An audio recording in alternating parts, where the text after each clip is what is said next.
बरं, आता तुमचा माझ्यासोबत जो काही 2 दिवस गेला, मला वाटते 14 तारखेचा दिवस, कालचा 15 दिवसाचा सोहळ्याचा, तर तुमचं फक्त भगवंताच्या साक्षीनं सांगा, मला भेटून तुम्हाला कसं वाटलं? जरा 2 शब्द. प्रसन्न प्रफुल्लित वाटलं मला. कुठली आठवणी आली घराची नाही, मुलाची नाही, मंडळीची कुठली आठवणी आहे मला, शेतीची पण मला माझं सारं विसरून दे, भाग विसरून माय बाबा. चला चांगलं. बरं, आता राम तुझं काय मत आहे? देवाच्या सहवासात होतो सरांच्या सोबत असल्यावर म्हणजे 2 दिवसापासून कुठलंही ध्यान नाही आलं, एकदम मन प्रसन्न आणि वेळ कसा गेला काही समजलं. याचं कारण सांगतो. याचं कारण की आपला वेळ हा भगवंताने ठरवलेला आहे. जर आपला श्वास थांबतो का कधी? नाही, चालू नाही. मग आपलं भगवंताची निष्ठा पण तशीच काय करत राहायचं. तुका म्हणे सत्य कर्मा भावे सहाय्य.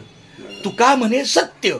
तुकाराम महाराज सांगतात सत्य कर्म केलं, तुका म्हणे सत्य कर्मा भावे सहाय्य. त्या कर्माला सहाय्य भगवंत करतो. घातली या भय नरका जाणार.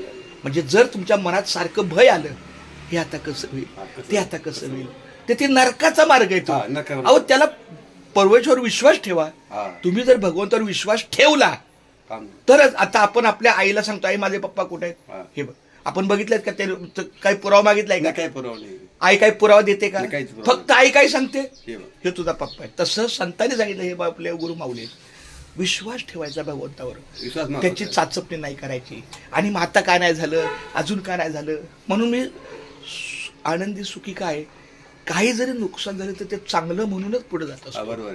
चालतंय. रामकृष्ण. रामकृष्ण. वाईट माणूस बरोबर.